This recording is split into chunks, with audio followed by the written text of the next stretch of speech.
Hello students, जैसा कि आप लोग जानते हैं कोरोना महामारी की वजह से आपकी ऑनलाइन पढ़ाई हो रही है, विद्यालय नहीं खुल रहे हैं। मैं आपका इंग्लिश टीचर आपके कोर्स में सेकंड पेपर पढ़ाने जा रहा हूं। सेकंड पेपर जिसमें कि आप नरेशन पढ़ेंगे, सिंथेसिस, ट्रांसफॉर्मेशन और सिंटैक्स। इसके अलावा ट्रांसलेशन और अनसीन पैसेज। सबसे पहले मैं आपको नरेशन पढ़ाने जा रहा हूं। नरेशन नरेट शब्द से बना है। नरेट शब्द का अर्थ होता है कुछ कहना या बताना, इसलिए नरेशन का अर्थ है कथन या बात। इंग्लिश ग्रामर में नरेशन के दो प्रकार होते हैं। Number 1 direct speech, number 2 indirect speech. Direct speech उसे कहते हैं, इसकी परिभाषा ऐसी बनती है, वक्ता के द्वारा कही गई बात को ज्यों का त्यों कह देना डायरेक्ट स्पीच कहलाता है। जैसे कहीं पर कोई व्यक्ति किसी व्यक्ति से कुछ कह रहा है, कोई वाक्य कह रहा है, अब उस बात को जब कोई व्यक्ति दूसरे व्यक्ति को बतलाएगा तो उसी के शब्दों में अगर वह ज्यों का त्यों कह देगा तो उसको डायरेक्ट स्पीच कहा जाएगा।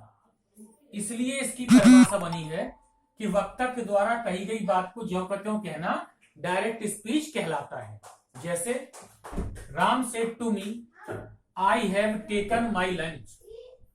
राम ने मुझसे कहा मैंने भोजन कर लिया है।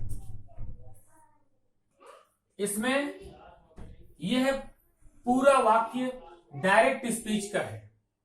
आगे आपको बता दें कि डायरेक्ट स्पीच के दो भाग होते हैं। पहला है रिपोर्टिंग पार्ट और दूसरा है रिपोर्टेड स्पीच। इस वाक्य में आप देख रहे हैं, आपको दो भाग नजर आ रहे होंगे। पहला भाग है राम सेड टू मी, दूसरा भाग है आई हैव टेकन माई लंच। एक भाग इन्वर्टेड कॉमास के अंदर है तथा दूसरा भाग इन्वर्टेड कॉमाज से बाहर है। जो भाग इन्वर्टेड कॉमा के बाहर है उसे हम रिपोर्टिंग पार्ट कहते हैं। रिपोर्टिंग पार्ट की परिभाषा यह बनती है कि डायरेक्ट स्पीच के जिस भाग से हमें यह पता चले कि बात किसने किससे कही उसे हम रिपोर्टिंग पार्ट कहते हैं। जैसे हमें डायरेक्ट स्पीच के इस वाक्य में इस भाग से यह पता चल रहा कि बात राम ने मुझसे कही, इसलिए यह भाग रिपोर्टिंग पार्ट कहलाएगा।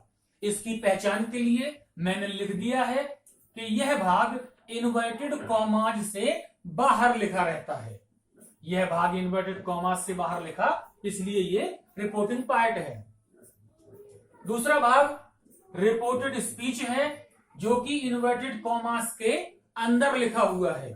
इसकी परिभाषा कुछ इस प्रकार बनती है कि डायरेक्ट स्पीच के जिस भाग में वक्ता के द्वारा कही गई बात को हम ज्यों का त्यों लिख देते हैं उसे हम रिपोर्टेड स्पीच कहते हैं। पहचान के लिए यह इन्वर्टेड कॉमास के अंदर लिखा रहता है।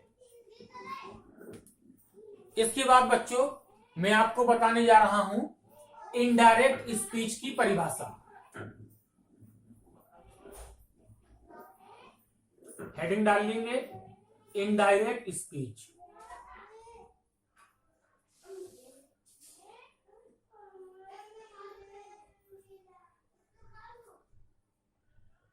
सही बच्चे हेडिंग डाल लें इनडायरेक्ट स्पीच। डायरेक्ट स्पीच की परिभाषा थी कि वक्ता के द्वारा कही गई बात को ज्यों का त्यों कह देना डायरेक्ट स्पीच कहलाता है। यानी कि वक्ता के कहे गए शब्दों को हम उसी के शब्दों में ज्यों का त्यों कह दें तो वो डायरेक्ट स्पीच कहलाएगा। लेकिन इनडायरेक्ट स्पीच की परिभाषा कुछ इस प्रकार है कि वक्ता के द्वारा कही गई बात को ज्यों का त्यों ना कहकर बल्कि उसकी बात का अर्थ लेकर, आशय लेकर अपनी भाषा में कहना, अपने शब्दों में कहना इनडायरेक्ट स्पीच कहलाता है। इसकी परिभाषा वक्ता के द्वारा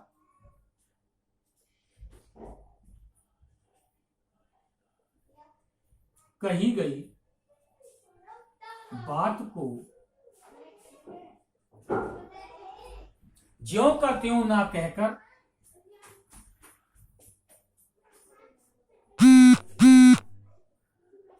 ज्यों का त्यों ना कहकर अपने शब्दों में कहना।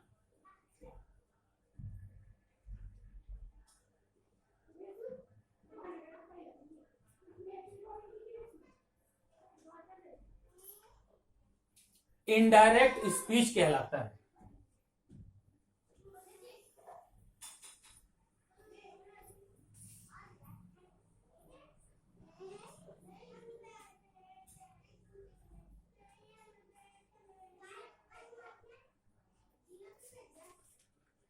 एक बार फिर से आप लोग पुनः इसको समझ लें अच्छी तरह से।